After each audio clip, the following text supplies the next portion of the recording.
नमस्कार मित्रों, hello listeners. Uttarakhand मुक्त विश्वविद्यालय के कम्युनिटी रेडियो हेलो हल्द्वानी में आपका बहुत स्वागत है। विश्व कविता दिवस हम मना रहे हैं और आप तक पहुंचाएंगे बहुत बेहतरीन कविताएं, कोशिश करेंगे। हमारे साथ मौजूद हैं हिंदी विभाग में assistant professor doctor Anil Karki और कुमार मंगलम जी, जो कि कवि भी हैं, आलोचक भी हैं। और अनिल कार्की जी जो हैं वो लोक अध्येता हैं, कवि हैं। बहुत बेहतरीन कविताएं आप सब ने लिखी हैं और अभी एकदम से थोड़ा सा हड़बड़ी में ये हम बैठ रहे हैं, बहुत ज़्यादा तैयारी के साथ नहीं आए हैं, बस अचानक से याद आई और हम लोग बैठ गए हैं। तो उम्मीद करते हैं कि कुछ अच्छी कविताएं आप तक पहुंचा पाएंगे। तो उम्मीद करती हूँ कि आप इंजॉय करेंगे इस कार्यक्रम को। मंगलम जी, अनिल जी, बहुत स्वागत। क्या कहें, हम सब बैठे हैं धन्यवाद बात चर्चा सुनीता करने जी। के लिए। धन्यवाद आपका। जी। तो कविताएं, एक तो ये होता है कि हम अपनी कविताएं पढ़ें, लेकिन मुझे लगता है कि ज़्यादा मज़ा आता है कि जब हम किसी दूसरे की कविताएं पढ़ते हैं। और कविता पर बातचीत भी हम करेंगे, क्योंकि आला दर्जे की समझ आप रखते हैं कविता पर, आलोचना पर। और अनिल कार्की जी हमारे बहुत अच्छी लोक के कवि हैं। वैसे जब लोक शब्द जुड़ जाता है, मुझे लग रहा है कि सीमित तो नहीं कर रही हूँ मैं कहीं। नहीं नहीं। लोक मर्मज्ञ हैं। तो किससे शुरुआत करें मंगलम जी, आप? मंगलम जी। पहले कविता से ही शुरू करते हैं, फिर कविता पर बात करेंगे। ठीक है, तो विश्व कविता दिवस की आप सभी को ढेर सारी शुभकामनाएं। दरअसल जब हम विश्व कविता की बात करते हैं तो उसके साथ हमें अपनी भाषा की कविता पर भी बात करनी होती है। हिंदी की कुछ ऐसी कविताएं जो विश्व कविता के समानांतर खड़ी होती है, वो चाहे अपभ्रंश साहित्य की कविता को ले लें, भक्ति काल और रीतिकाल की कविता को ले लें, आधुनिक काल की कविता को ले लें या समकालीन कविता को ले लें, तो एक बड़ा परिदृश्य है हिंदी साहित्य का। और विश्व कविता दिवस के दिन आज मैं एक ऐसी ही कविता आप लोगों के साथ लेकर के आया हूँ। हमारे समय के अति महत्वपूर्ण कवि शमशेर बहादुर सिंह, जो कि प्रगतिवाद के कवि हुए, उनकी एक कविता है टूटी हुई बिखरी हुई। नाति दीर्घ कविता है, फिर भी मैं इस कविता का पाठ कर रहा हूँ। टूटी हुई बिखरी हुई। टूटी हुई बिखरी हुई चाय की दली हुई, पाँव के नीचे पत्तियां मेरी कविता। बाल झड़े हुए मैले से रूखे गिरे हुए, गर्दन से फिर भी चिपके कुछ ऐसी मेरी खाल, मुझसे अलग सी मिट्टी में मिली सी। दोपहर बाद की धूप छां में खड़ी, इंतजार की ठेले गाड़ियां जैसे मेरी पसलियां। खाली बोरे सूजों से रफू किए जा रहे हैं, जो मेरी आंखों का सूनापन है। ठंड भी एक मुस्कुराहट लिए हुए है, जो कि मेरी दोस्त है। कबूतरों ने एक गजल गुनगुनाई, मैं समझ न सका रदीफ काफिये क्या थे। इतना खफीफ, इतना हल्का, इतना मीठा उनका दर्द था। आसमान में गंगा की रेत आईने की तरह हिल रही है। मैं उसी में कीचड़ की तरह सो रहा हूँ और चमक रहा हूँ कहीं न जाने कहाँ। मेरी बांसुरी है एक नाव की पतवार, जिसके स्वर गीले हो गए हैं। छप छप छप मेरा हृदय कर रहा है छप छप छप। वह पैदा हुआ है जो मेरी मृत्यु को संवारने वाला है। वह दुकान मैंने खोली है, जहां पॉइजन का लेबुल लिए हुए दवाइयां हंसती हैं। उनके इंजेक्शन की चिकोटियों में बड़ा प्रेम है। वह मुझ पर हंस रही है जो मेरे होठों पर एक तलुए के बल खड़ी है, मगर उसके बाल मेरी पीठ के नीचे दबे हुए हैं और मेरी पीठ को समय के बारीक तारों की तरह खुरच रहे हैं। उसके एक चुंबन की स्पष्ट परछाई मुहर बनकर उसके तलुए के ठप्पे से मेरे मुंह को कुचल चुका है। उसका सीना मुझको पीस कर बराबर कर चुका है। मुझको प्यास के पहाड़ों पर लिटा दो, जहां मैं एक झरने की तरह तड़प रहा हूँ। मुझको सूरज की किरणों में जलने दो, ताकि उसकी आंच और लपट में तुम फव्वारे की तरह नाचो। मुझको जंगली फूलों की तरह ओस से टपकने दो, ताकि उसकी दबी हुई खुशबू से अपने पलकों की उनीदी जलन को तुम भिगो सको, मुमकिन हो तो। हाँ तुम मुझसे बोलो, हाँ तुम मुझसे बोलो, जैसे मेरे दरवाजे की शर्माती चूलें सवाल करती हैं बार बार मेरे दिल के अनगिनती कमरों से। हाँ तुम मुझसे प्रेम करो, जैसे मछलियां लहरों से करती हैं जिनमें वह फंसने नहीं आती, जैसे हवाएं मेरे सीने से करती हैं जिनको वह गहराई तक दबा नहीं पाती। तुम मुझसे प्रेम करो जैसे मैं तुमसे करता हूँ। आईनों रोशनाई में घुल जाओ और आसमान में मुझे लिखो और मुझे पढ़ो। आईनों मुस्कुराओ और मुझे मार डालो। आईनों मैं तुम्हारी जिंदगी हूँ। एक फूल उषा की खिलखिलाहट पहनकर रात का गड़ता हुआ काला कंबल उतारता हुआ मुझसे लिपट गया। उसमें कांटे नहीं थे, सिर्फ एक बहुत काली बहुत लंबी जुल्फ थी जो जमीन तक साया किए हुए थी। जहां मेरे पांव खो गए थे, वह गुलमोतियों को चबाता हुआ, सितारों को अपनी कनखियों में घुलाता हुआ मुझ पर एक जिंदा इत्रपाश बनकर बरस पड़ा।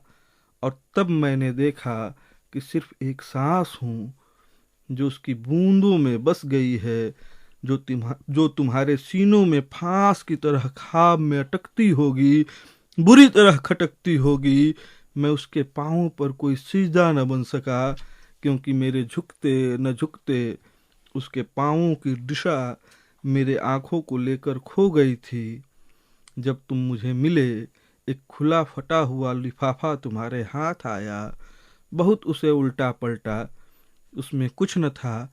तुमने उसे फेंक दिया, तभी जाकर नीचे। मैं पड़ा हुआ तुम्हें मैं लगा। तुम उसे उठाने के लिए झुके भी, पर फिर कुछ सोचकर मुझे वहीं छोड़ दिया। मैं तुमसे यूं ही मिल लिया था। मेरी यादाश्त को तुमने गुनहगार बनाया और उसका सूद बहुत बढ़ाकर मुझसे वसूल किया। और तब मैंने कहा, अगले जन्म में। मैं इस तरह मुस्कुराया जैसे शाम के पानी में डूबते पहाड़ गमगीन मुस्कुराते हैं। मेरी कविता की तुमने खूब दाद दी। मैंने समझा तुम अपनी ही बातें सुना रहे हो। तुमने मेरी कविता की खूब दाद दी। तुमने मुझे जिस रंग में लपेटा, मैं लिपटता गया, और जब लपेट न खुले तुमने मुझे जला दिया। मुझे जलते हुए को भी तुम देखते रहे और वह मुझे अच्छा लगता रहा। एक खुशबू जो मेरी पलकों में इशारों की तरह बस गई है, जैसे तुम्हारे नाम की नन्ही सी स्पेलिंग हो, छोटी सी प्यारी सी तिरछी स्पेलिंग। आह, तुम्हारे दांतों से जो दूब के तिनके की नोक उस पिकनिक में चिपकी रह गई थी, आज तक मेरी नींद में गड़ती है। अगर मुझे किसी से ईर्ष्या होती तो मैं दूसरा जन्म बार बार हर घंटे लेता जाता, पर मैं तो जैसे इसी शरीर से अमर हूं, तुम्हारी बरकत। बहुत से तीर, बहुत सी नावें, बहुत से पर इधर उड़ते हुए आए, घूमते हुए गुजर गए, मुझको लिए सब के सब। तुमने समझा कि उनमें तुम थे। नहीं नहीं नहीं, उनमें कोई न था, सिर्फ बीती हुई अनहोनी और होनी की उदास रंगीनियां थीं फकत। तो ये एक कविता टूटी हुई बिखरी हुई शमशेर बहादुर सिंह की, और थी भी टूटी हुई बिखरी हुई सी ही। तो जो कि मुझे ऐसा लगता है कि विश्व कविता के साथ हिंदी कविता की यह कविता, कुछ ऐसी कविताएं हैं हिंदी के पास जो विश्व कविता के साथ लोहा ले सकती हैं। तो ऐसी एक प्रातिनिधिक कविता के साथ बहुत शानदार, और बहुत कुछ समझ में आया, कुछ नहीं आया। बहुत मुझे लगता है कि 2-3 बार पढ़ना पड़ता होगा बहुत गूढ़ अर्थों तक पहुंचने में। अच्छा, विश्व कविता जब हम कह रहे हैं तो इसमें क्या कोई ऐसे दर्जे भी हैं कि पहले स्थान पे, जैसे हम विकसित और विकासशील राष्ट्रों की बात करते हैं, तो क्या कविता को भी, क्या देश ऐसे बांटे हैं कि यूरोपीय कविताएं होंगी तो सर्वश्रेष्ठ हैं? नहीं, और ऐसा बिल्कुल नहीं। देखिए, विश्व कविता का आशय यह है संपूर्ण भाषाओं की कविता, विश्व कविता का आशय ये है कि जैसे जब हम बात करते हैं तो हमारे पास कविता की दो परंपराएं मालूम चलती है, एक अभिजन साहित्य और एक लोक का साहित्य।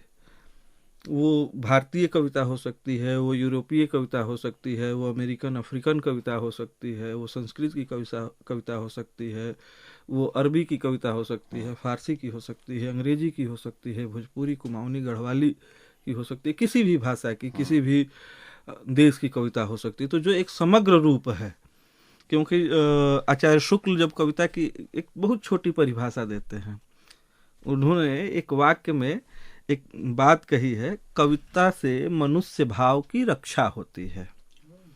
तो जब मनुष्य तो सिर्फ भारत का मनुष्य नहीं है, मनुष्य तो पूरे विश्व का मनुष्य है, तो जाहिर सी बात है कि कई बार जब हम अपनी पसंद को आरोपित करते हैं तो भी एक तरह की हिंसा कर रहे होते हैं। तो एक समग्र बात, समग्रता के लिए मनुष्य भाव, क्योंकि भाव यहाँ एब्सोल्यूट है, तो ये भाव जो है, जाहिरन बात है कि अगर हम ज़्यादा आत्मीय अपनी भाषाओं में होते हैं तो सभी भाषाओं के साहित्य को सेलिब्रेट करने का, और कविता से आशय सिर्फ कविता ही को ही नहीं समझना चाहिए। कम से कम भारतीय परंपरा में कविता का आशय तो सिर्फ कविता का जो एक फॉर्म रहा है कि इस फॉर्म को कविता कहेंगे, वही नहीं रहा है।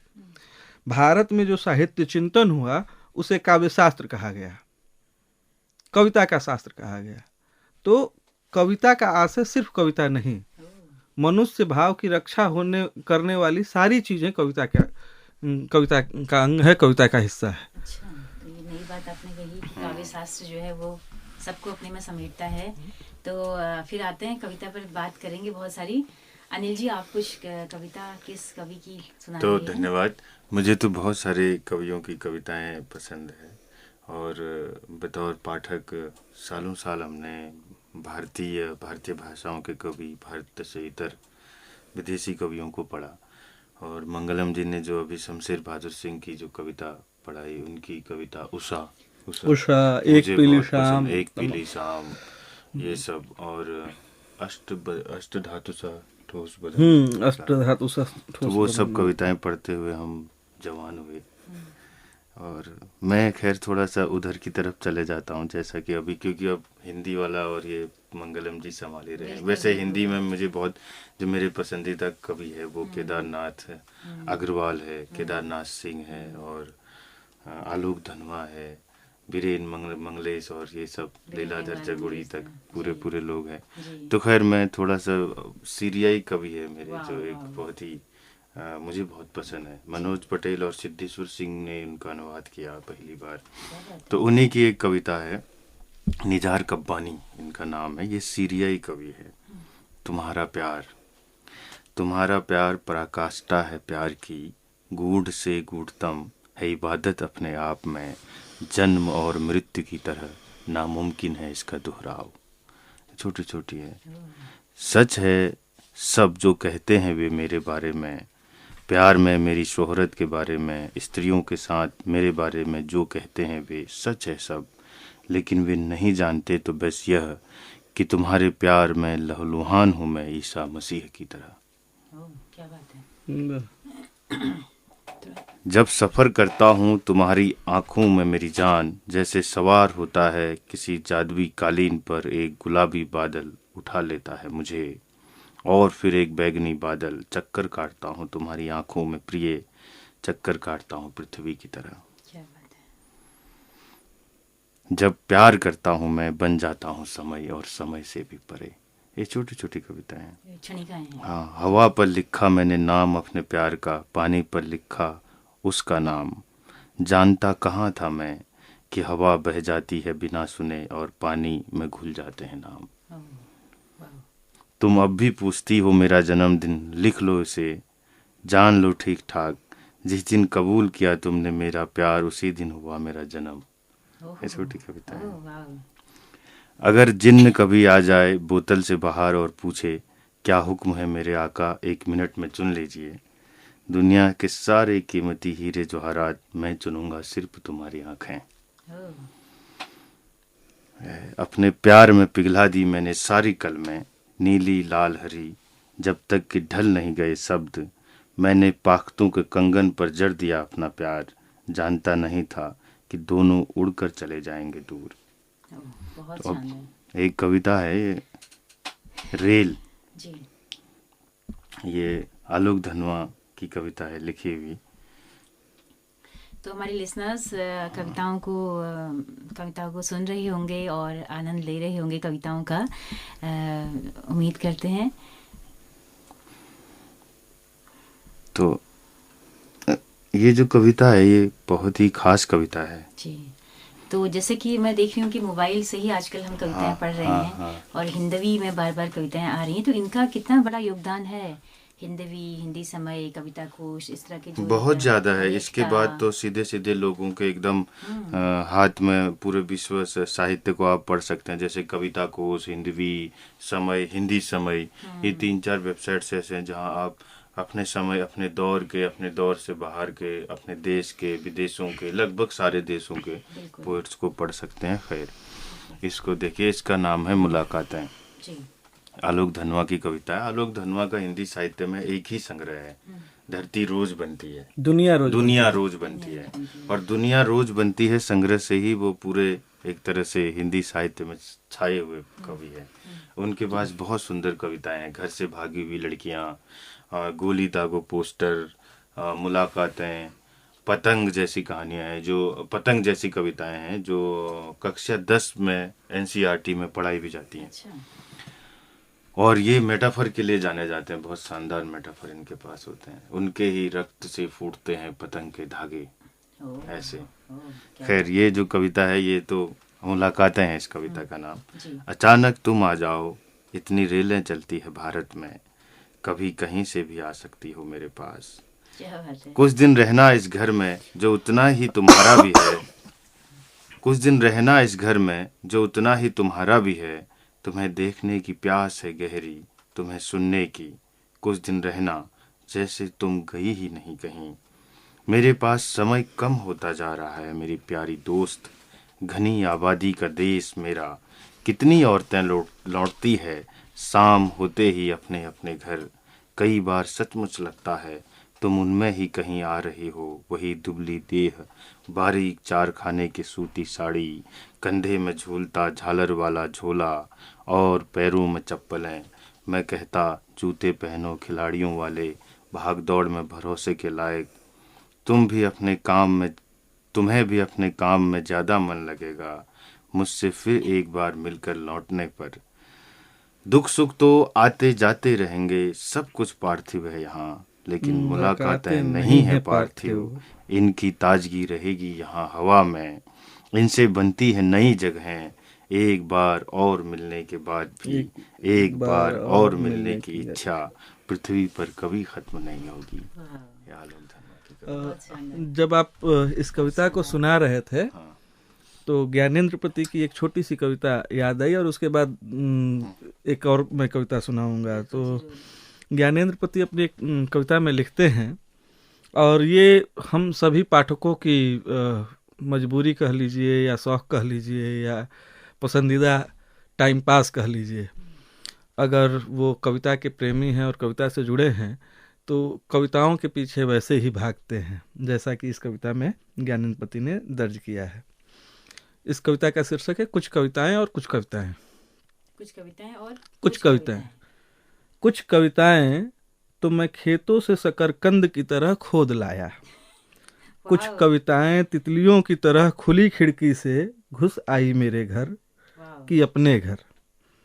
कुछ कविताओं के लिए मैं कितना कितना घूमा, गोयूथों के पीछे पीछे चरवाहे बालक सा, कि सांझ उन्हें दूह सकूं धारोष्ण। तो चूंकि आपने दूह सकूं धारोष्ण, सुनीता जी भी सुनाएंगे। चूंकि आपने निजार कब्बानी को सुनाया, तो एक कविता मंगलेश डबराल के अनुवाद में पाब्लो नेरूदा की मैं सुना रहा हूं। बहुत ही जरूरी है। कविता का शीर्षक है जरा रुको। और ये ठीक वैसी ही बात है कि कुछ कविताएं तो हमने शकरकंद की तरह पाली, कुछ तितलियों की तरह आ गई, और कुछ कविताओं के लिए हम बहुत परेशान रहे। क्या बात है। तो कविता का शीर्षक है जरा रुको। अनुवाद मंगलेश डबराल, पाब्लो नेरूदा की कविता है। दूसरे दिन जो अभी आए नहीं हैं रोटियों की तरह बन रहे हैं, या दूसरे दिन जो अभी आए नहीं हैं, दूसरे दिन जो अभी आए नहीं हैं रोटियों की तरह बन रहे हैं, या प्रतीक्षा करती कुर्सियों या औषधियों या विक्रय वस्तुओं की तरह।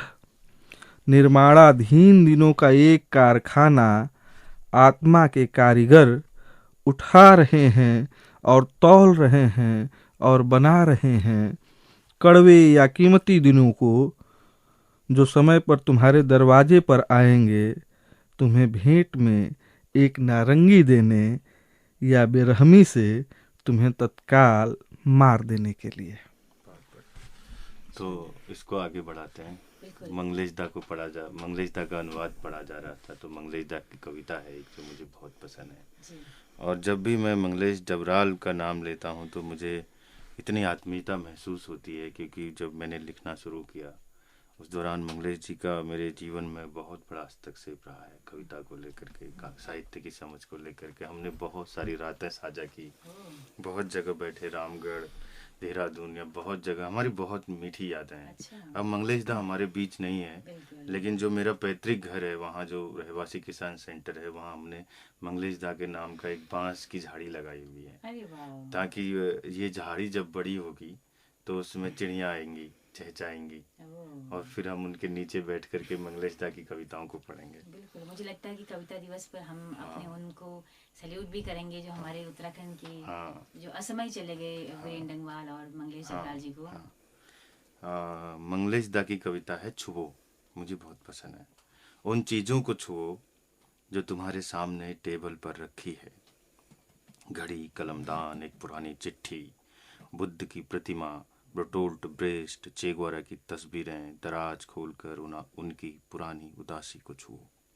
एक खाली कागज को छुओ, शब्दों की उंगलियों से वैन गोग के पेंटिंग के स्थिर जल को एक कंकड़ की तरह छुओ। उस पर जीवन की हलचल शुरू कर देता है। अपने माथे को छुओ और देर तक उसे थामे रहने में शर्म महसूस मत करो। छूने के लिए जरूरी नहीं कोई बिल्कुल पास में बैठा हो, दूर से भी छूना संभव है, उस चिड़िया की तरह जो दूर से ही अपने अंडों को सेती रहती है। कृपया छुए नहीं या छूना मना है जैसे वाक्यों पर विश्वास मत करो। यह एक लंबे समय से चला आ रहा षड्यंत्र है। तमाम धर्म, गुरु, ध्वजा, पताका, मुकुट, उत्तरीय धारी, बम्बा, चंखोर, सबको एक दूसरे से दूर रखने के पक्ष में है। वे जितनी गंदगी, जितना मलबा उगलते हैं उसे छूकर ही साफ किया जा सकता है। इसलिए भी छुओ, भले ही इससे चीज़ें उलट पुलट हो जाएं। इस तरह मत छुओ जैसे भगवान, महंत, मठाधीश, भक्त, चेले एक दूसरे के सर और पैर छूते हैं, बल्कि ऐसे छुओ जैसे लंबी घास सात तारों को छूने छूने को होती है। अपने भीतर जाओ, एक नमी को छुओ, देखो वह बची हुई है या नहीं इस निर्मम समय में। Wow, wow.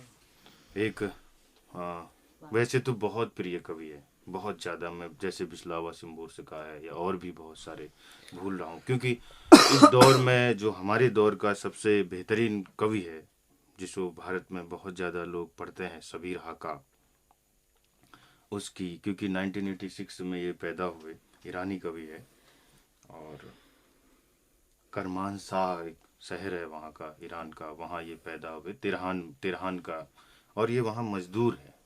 ओह, ये कविता अपने बीच में पढ़ाई थी। हाँ, बहुत शानदार। हम चाहेंगे कि हमारे श्रोताओं तक मेरी ये उम्र कविता पहुंचे। मेरी उम्र और हाँ, सबीर की उम्र एक जैसी है। जी, बिल्कुल। और सबीर मजदूरों के कवि है पूरे दुनिया में इस जी, और समय। खुद भी मजदूर है। हाँ, खुद भी मजदूर है। जी। तो इनके अनुवाद किए हैं गीत चतुर्वेदी ने। तो इनकी कविता सुनाता हूँ, सहतूत। क्या आपने कभी सहतूत देखा है? जहाँ गिरता है उतनी जमीन पर उसके लाल रस का धब्बा पड़ जाता है। गिरने से ज्यादा पीड़ादायी कुछ नहीं। मैंने कितने मजदूरों को देखा है इमारतों से गिरते हुए, गिरकर सहतूत बन जाते हुए। ओह, अद्भुत। ईश्वर भी एक मजदूर है, ईश्वर है, ईश्वर कविता है ये। ईश्वर भी एक मजदूर है, जरूर वह वेल्डरों का भी वेल्डर होगा। शाम की रोशनी में उसकी आंखें अंगारों जैसी लाल होती है, रात उसकी कमीज पर छेद ही छेद होते हैं। आस्था, ये बहुत फेमस कविता है उनकी जी। मेरे पिता मजदूर थे, आस्था से भरे हुए इंसान। जब भी वह नमाज पढ़ते थे, अल्लाह उनके हाथों को देख शर्मिंदा हो जाता था। और क्या बात है। दोस्ती, ये भी फेमस है। मैं ईश्वर का दोस्त नहीं हूँ, इसका सिर्फ एक ही कारण है, जिसकी जड़ें बहुत पुराने अतीत में है, जब 6 लोगों का हमारा परिवार एक तंग कमरे में रहता था और ईश्वर के पास बहुत बड़ा मकान था जिसमें वह अकेला ही रहता था। ओह, क्या बात है, क्या बात है। ये एक है इकलौता डर, क्योंकि थोड़ा सा उनमें बहुत गंभीर लेकिन थोड़ी चुहलबाजी भी है उम्र के लहजे हिसाब से ना, तो इस कविता में दिखती है वो इकलौता डर। जब मैं मरूंगा, दुनिया के सारे जितने भी बड़े कवि रहे उन्होंने अपने मरने के बाद की घटनाओं को लेकर के भी कविताएं लिखी, तो उसी पर है इकलौता डर। जब मैं मरूंगा, अपने साथ अपनी सारी प्रिय किताबों को ले जाऊंगा, अपनी कब्र को भर दूंगा उन लोगों की तस्वीरों से जिनसे मैंने प्यार किया। मेरे नए घर में कोई जगह नहीं होगी भविष्य के प्रति डर के लिए। मैं लेटा रहूंगा, मैं सिगरेट सुलगाऊंगा और रोऊंगा उन तमाम औरतों को याद कर। मैं लेटा रहूंगा, मैं सिगरेट सुलगाऊंगा और रोऊंगा उन तमाम औरतों को याद कर जिन्हें मैं गले लगाना चाहता था। इन सारी प्रसन्नताओं के बीच भी एक डर बचा रहता है कि एक रोज भोर भोर कोई कंधा झिझोड़ कर जगाएगा मुझे और बोलेगा, अबे उठ जा सबीर, काम पे चलना है। तो सबीर हाका के बाद जी सूर्यकांत त्रिपाठी निराला की एक कविता उक्ते। क्या बात है, क्या बात है। कुछ न हुआ न हो, कुछ न हुआ न हो, कुछ न हुआ न हो, मुझे विश्व का सुख श्री, यदि केवल पास तुम रहो। कुछ न हुआ न हो, मेरे नभ के बादल यदि न कटे, मेरे नभ के बादल यदि न कटे, मेरे नभ के बादल यदि न कटे, चंद्र रह गया ढका, तिमिर रात को तिरकर यदि न अटे, लेश गगन भास का रहेंगे अधर हंसते पथ पर, तुम हाथ यदि गहो। कुछ न हुआ न हो, बहुरस साहित्य विपुल यदि न पढ़ा, मंद सबों ने कहा, मेरा काव्यानुमान यदि न बढ़ा, ज्ञान जहाँ का रहा रहे, समझ है मुझ में पूरी, तुम कथा यदि कहो। कुछ न हुआ न हो। बड़ी सुंदर तुकबंदी तो नहीं कहेंगे इसे, लेकिन तुकबंदी जैसे ही कुछ लयात्मक, बड़ी शानदार कविता। तो पुराने नए सब तरह के कवियों को हम कर रहे हैं, तो क्यों तो स्त्रियों की कविताओं को हम क्यों पीछे छोड़ रहे हैं? बिल्कुल। तो एक स्त्री की कविता को भी शामिल करते हैं। अगर आप लोग पढ़ेंगे तो हमें और ज्यादा अच्छा तो लगेगा। मैं एक कविता पढ़ रहा हूँ, बिल्कुल बिल्कुल, और ये मेरी ओर से अब आखिरी कविता होगी, क्योंकि समय का भी एक दबाव होता है हम लोगों के पास। बात करना चाहेंगे तो हाँ ठीक है। तो ये हालांकि कविता एक पुरुष के द्वारा लिखी गई है, और इस कविता की जो चरित्र है वो एक स्त्री है, और ये हिंदी की बहुत चर्चित प्रेम कविताओं में से एक है। हालांकि मैं इसे प्रेम कविता नहीं मानता हूँ। मेरे प्रिय कवि हैं ज्ञानेंद्र पति जी। उनकी कविता है ट्राम में एक याद। ट्राम में एक याद। चेतना पारीक कैसी हो, चेतना पारीक कैसी हो, पहले जैसी हो, कुछ कुछ खुश कुछ कुछ उदास, कभी देखती तारे कभी देखती घास। चेतना पारीक कैसी दिखती हो, अब भी कविता लिखती हो। तुम्हें मेरी याद न होगी, लेकिन मुझे तुम नहीं भूली हो, चलती ट्राम में फिर आंखों के आगे झूली हो। तुम्हारी कदकाठी की एक नन्ही सी नेक सामने आ खड़ी है, तुम्हारी याद उमड़ी है। चेतना पारी कैसी हो, पहले जैसी हो? आंखों में उतरती है किताब की आग, नाटक में अब भी लेती हो भाग। छूटे नहीं है लाइब्रेरी के चक्कर, मुझसे घुमंतु कवि से होती है कभी टक्कर। अब भी गाती हो गीत, बनाती हो चित्र, अब भी तुम्हारे हैं बहुत बहुत मित्र। अब भी बच्चों को ट्यूशन पढ़ाती हो, अब भी जिससे करती हो प्रेम उसे दाढ़ी रखाती हो। चेतना पारिक, अब भी तुम नन्ही गेंद सी उल्लास से भरी हो, उतनी ही हरी हो। उतना ही शोर है इस शहर में, वैसा ही ट्रैफिक जाम है। भीड़ भाड़ धक्का मुक्का ठेल पेल ताम झाम है। ट्यूब रेल बन रही चल रही ट्राम है। विकल है कलकत्ता दौड़ता अनवरत अविराम है। इस महावन में फिर भी एक गौरैये की जगह खाली है। इस महावन में फिर भी एक गौरैये की जगह खाली है। एक छोटी चिड़िया से एक नन्ही पत्ती से सूनी डाली है। महानगर के महाअट्टहास में एक हंसी कम है। विराट धक धक में एक धड़कन कम है। कोरस में एक कंठ कम है। तुम्हारे दो तलवे जितनी जगह लेते हैं, उतनी जगह खाली है। वहाँ उगी है घास, वहाँ चुई है ओस, वहाँ किसी ने निगाह तक नहीं डाली है। फिर आया हूँ इस नगर में, चश्मा पोंछ पोंछ देखता हूँ। आदमियों को किताबों को निरखता लेखता हूँ। रंग बिरंगी बस्ट्राम, रंग बिरंगे लोग, रोग शोक हंसी खुशी योग और वियोग। देखता हूँ अब के शहर में भीड़ दूनी है। देखता हूँ तुम्हारे आकार के बराबर जगह सुनी है। चेतना पारिक, कहाँ हो, कैसी हो? बोलो बोलो, पहले जैसी हो। तो कविता, बड़ी सुंदर कविता, महिला कविता के स्वर। बिल्कुल। तो मैं विश्व साहित्य पर ही बोल रहा हूँ आज मंगलम जी, क्योंकि हिंदी पे बोल रहे हैं। तो विस्वाव शिम्बोर्स्का एक पोइट है, नोबेल पुरस्कार, जिनको पोलैंड का मोजार्ट कहा जाता है। इनका जन्म 2 जुलाई 1923 को हुआ और निधन 1 फरवरी 2022 को। काफी लंबी, 2022 को, हाँ 1 फरवरी 2012 को, सॉरी 2012 को इनका निधन हुआ। इनकी एक कविता है, जब हम बड़े हो रहे थे तो विश्व साहित्य की जो सीरीज निकलती थी, खासकर इतिहास बोध, जो उस समय ये आपके लाल बहादुर वर्मा निकालते थे, उस तरह की पत्रिकाओं में हम अनुवाद पढ़ते थे। इतिहास की पत्रिका में कविता पढ़ते थे।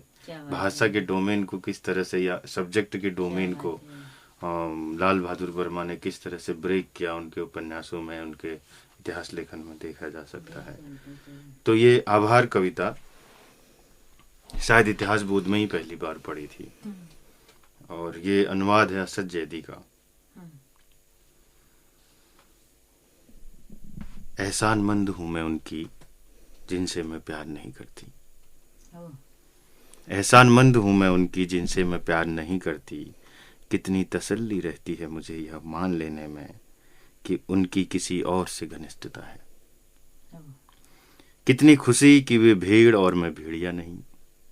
कितने सुकून से मैं उनके साथ हूँ।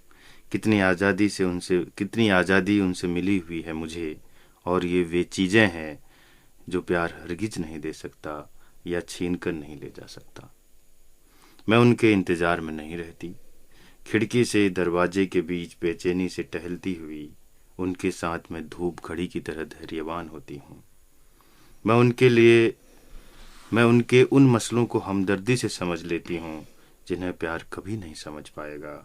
मैं क्षमा कर देती हूँ उन चीज़ों को जिन्हें प्यार कभी क्षमा नहीं करेगा।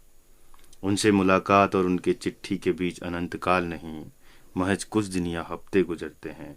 उनके साथ यात्रा बड़ी मज़े से कटती है।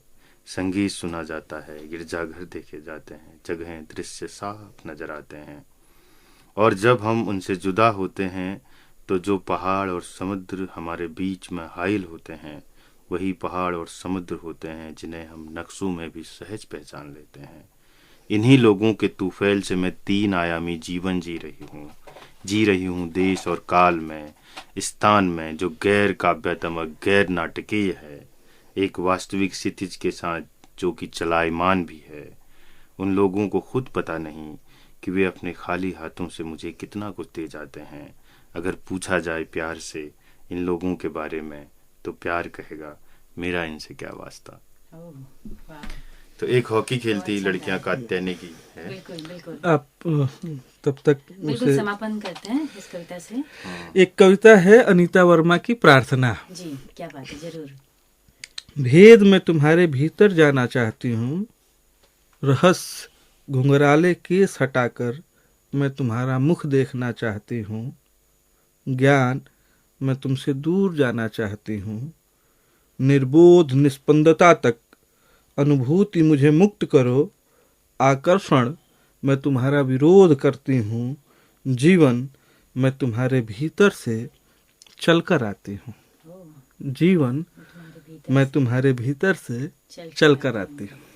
तो कात्यायनी की ये कविता बहुत फेमस रही है जी। एक तरह से रेवोल्यूशनरी पोएम मानी जाती है भारतीय। क्या शीर्षक क्या है? हाँ, हॉकी खेलती लड़कियां, कात्यायनी की कविता है।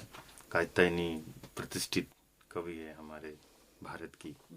आज शुक्रवार का दिन है और इस छोटे शहर की ये लड़कियां खेल रही है हॉकी।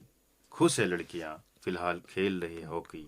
कोई डर नहीं, बाल के साथ दौड़ती हुई, हाथों में सादे स्टिक, वे हरी घास पर तैरती हैं।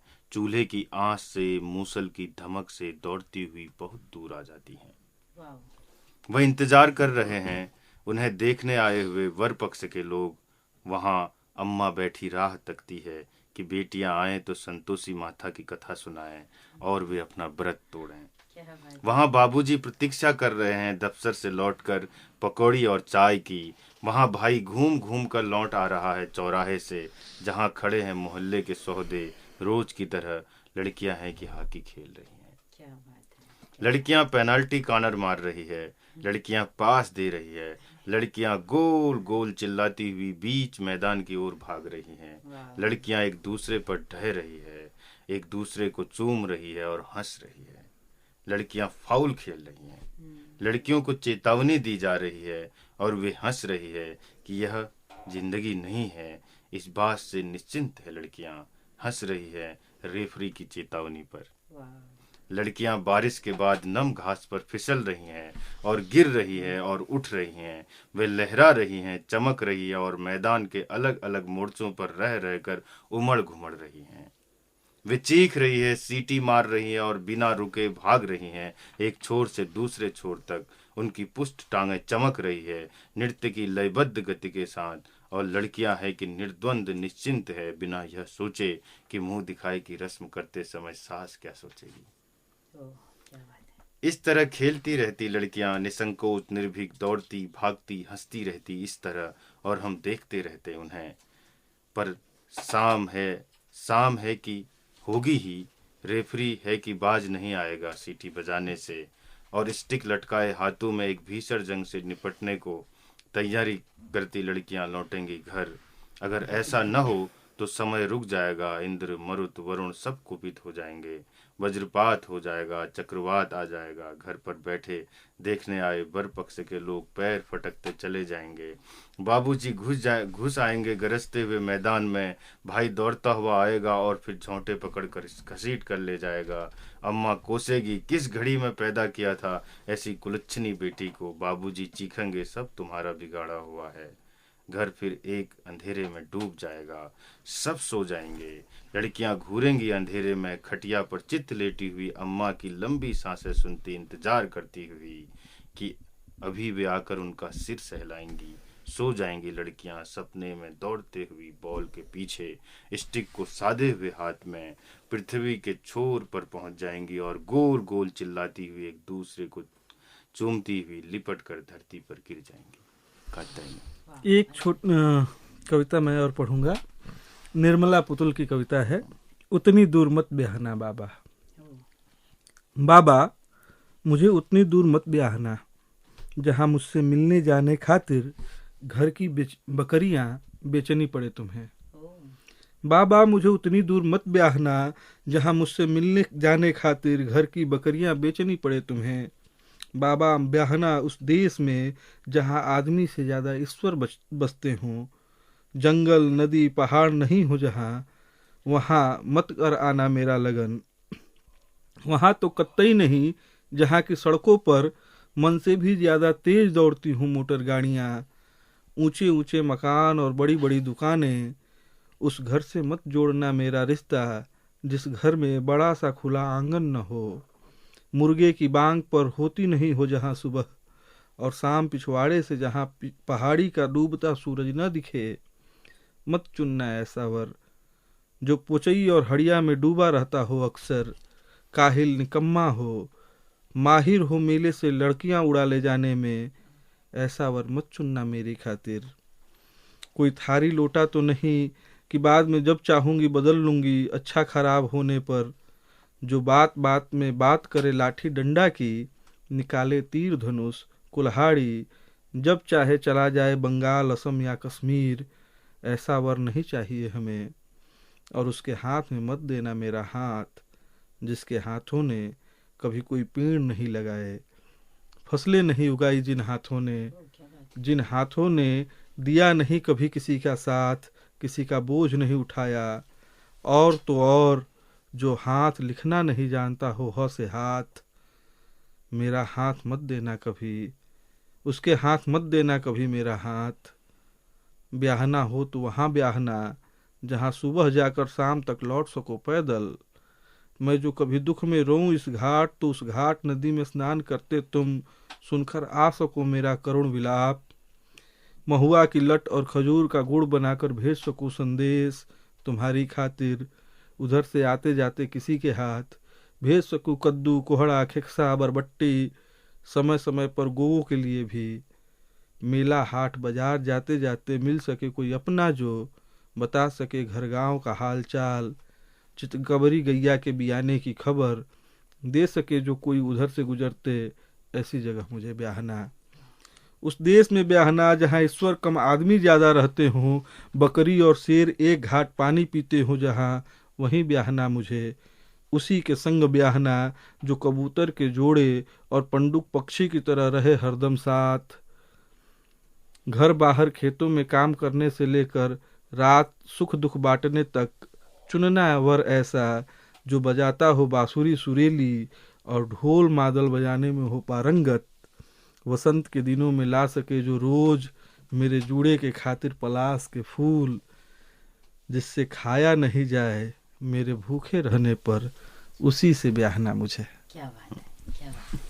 बड़ी सुंदर इच्छा व्यक्ति है। एक गांव की आदिवासी कवि हैं, कवित्री हैं निर्मला पुतुल जी।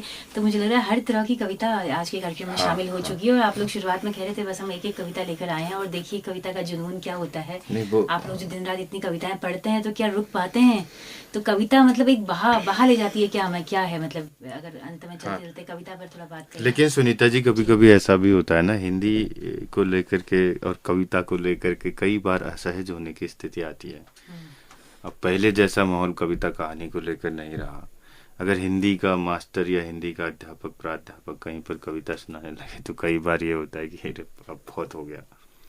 तो उस तरह का दर्शक बहुत मुश्किल होता है मिलना जो कविता को एंजॉय कर सके आज के समय में, क्योंकि जिंदगी में उतनी लय नहीं बची है लोगों के, इतना आपाधापी है। और जब आप माइंड से ही जो है अलग लेवल पर हैं, ह्यूमैनिटेरियन अप्रोच से अलग दूसरे लेवल पर आप जी रहे हैं, गला काट प्रतियोगिताओं पर घुसे जा रहे हैं, ऐसे में किसको फिक्र है इन कविताओं की। और इसमें तो कई बार हिंदी का अध्यापक होने के नाते, हिंदी का विद्यार्थी होने के नाते और लेखक होने के नाते भी, मंगलम जी शायद मैं सही कह रहा हूँ, कई बार आप ही नहीं, तुलसीदास भी सही कह रहे थे। उन्होंने अपने रामचरितमानस में एक जगह कहा है, निज कवित्त के ही लागन का सरस हो अथवा मति फीका, जे पर भनति सुनत हरसाही, तेबर पुरुष बहुत जग नाही। ऐसे पुरुष इस जगत में बहुत कम है। पुरुष भी स्त्रियां भी, मैंने तुलसीदास की बात है। तो ऐसे कविता के लिए स्पेस कम है। और हमेशा से रहा अब है। घटा है और ज्यादा और घट लेकिन दुर्भाग्य की बात यह है कि जितना तेज हमारा जीवन हुआ है, उस तेजी में कहीं न कहीं साहित्य के लिए अवकाश कम होते गया साहित्य, है। आर्ट, कला का मतलब पूरा पूरा जो तो अपना यही है। लेकिन इस अंतिम बात यह है कि हमेशा यह बात याद रखनी चाहिए आदमी को कि कविता ही एक ऐसी विधा है, कविता माने कला के सारे रूप। कविता यहाँ सिर्फ कविता को संबोधित नहीं है, जी जी। यह मनुष्य के हृदय को उसके स्वार्थ संबंधों को संकुचित हो न करके, उसको स्वार्थ संबंधों से ऊपर उठा करके मनुष्यता के समान भावभूमि पर ले जाती है। कविता का कार्य यह है।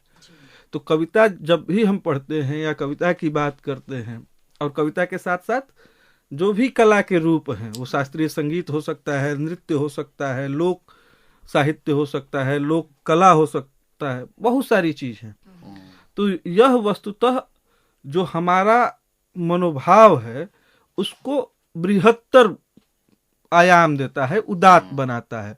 यहाँ पे स्वीकार्यता की जगह बढ़ जाती है। तो आज के समय में विश्व कविता दिवस के दिन अगर हम इस दिन को सेलिब्रेट कर रहे हैं, मना रहे हैं, तो इस रूप को मनाने, इस दिन को मनाने के लिए कविता पढ़ने या कविता सुनने से ज़्यादा हमें अपने चित्त को इतना विशाल बनाना है, इतना विस्तृत बनाना है कि दुनिया भर के साहित्य को, दुनिया भर के कला माध्यमों को, दुनिया भर के शब्द को, साहित्य को, रंग को, शिल्प को हम आत्मसात कर सकें, उससे संवाद कर सकें।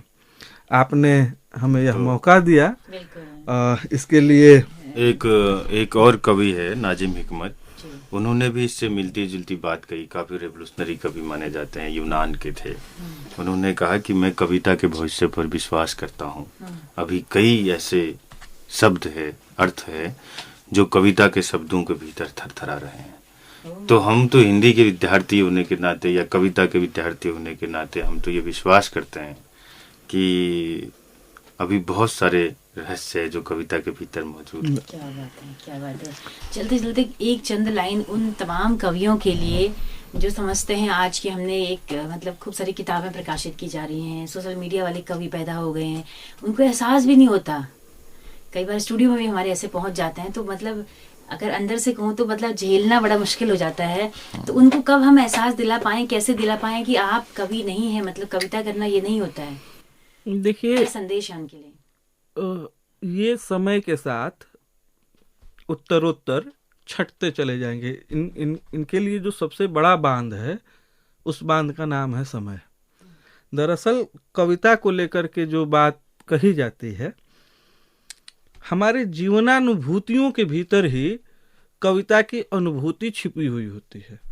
जैसे इस आत्मा के लिए पंच महाभूतों से बना एक देह की आवश्यकता होती है, वैसे ही जो जीवनानुभूति है उसको अभिव्यक्त करने के लिए कविता रूपी देह की आवश्यकता होती है। तो अगर एक की भी मात्रा कम या अधिक होती है तो वो जो बनेगा वो जाहिरन बात है कि वो कविता नहीं, कुछ और होगा। तो क्योंकि अनुभूतियों की विविध वर्णमाला में जो चीज बनती है उससे कविता कहते हैं। तो मैं थोड़ा सा और सीधी बात कह देता हूँ, जो कि हिंदी के विद्यार्थी नहीं होता कई बार लिखने वाला, और ये भी जरूरी नहीं है कि एक अच्छे कवि को हिंदी का विद्यार्थी होना चाहिए, भाषाई का, मतलब एकेडमिक तौर पर। क्योंकि हिंदी में बहुत सारे ऐसे चर्चित कवि कवित्रियां हैं जो हिंदी नहीं पढ़ती, साइंस बैकग्राउंड के हैं, कोई अलग अलग है। लेकिन इसमें दो तीन चीजें हैं। एक तो ये है कि पहली बात तो ये है कि बहुत कुछ लिखा जा रहा है, धुंध है, छटेगा एक दिन। लेकिन जो लोग लिख रहे हैं उनको मैं कहूँगा कि वो लिखते रहें, लेकिन लिखना पढ़ना लिखने पढ़ने से ही आता है, खूब पढ़ने से समझ में आएगा। और लेकिन एक समय के बाद फिर ये तय करना होगा कि उनकी जो कविताएं हैं वो उनके व्यक्तिगत जीवन अनुभवों की जो लय है, क्या वो किसी तरह से दूसरे के जीवन अनुभवों को व्यक्त कर पा रही है या दूसरे को समझ पा रही है। तो वो उनका आत्मावलोकन है कि किस तरह से वो ये कर सकते हैं। और अब तो मुझे ये भी लगता है कि सब कोई लिखने वालों को ये जरूर लगता है कि वो कवि हैं, और अगर उन्हें लगता है तो ये अच्छी बात है। सवाल ये है कि रीडर का क्या कंसेप्ट है, पढ़ने वाले उसे किस तरह से अपना रहे हैं। बिल्कुल बिल्कुल और कई बार वाकई जो स्थिति आपके साथ स्टूडियो में होती है हमारे साथ विभाग में होती है। जी। हमारे साथ विभाग में कई लोग आ जाते हैं, वो सब किताबें दे देते हैं। कई बार तो हाँ। एक एक कविता हाँ। सुनते हुए ऐसा महसूस होता है कि उनका उस कविता से निकला हुआ एक एक शब्द हाँ। पीठ पे कोड़े की तरह बज रहे हैं। और ऐसा भी होता है कि किताबें देने के बाद हमको ये कहा जाता है कि आप समीक्षा लिखेंगे इसमें, ओह, तो फिर और फिर बार बार फोन और ये सब ऐसा होता है, नॉर्मल बातें हैं, जी, लेकिन इस पे अच्छा भी लगातार है। बात करते रहेंगे। विश्व कविता दिवस ने एक बहाना दिया है कि इस कार्यक्रम को हम आगे भी जारी रखें। और तो बहुत शुक्रिया इतना कीमती वक्त अपना हमारे तमाम श्रोताओं के साथ साझा करने के लिए। डॉक्टर अनिल कार्की जी और कुमार मंगलम जी, बहुत बहुत शुक्रिया। बहुत बहुत धन्यवाद आपका। जी, तो दोस्तों अब विदा लेते हैं, बहुत वक्त हो चला है और आज इसका प्रसारण भी अभी होना है।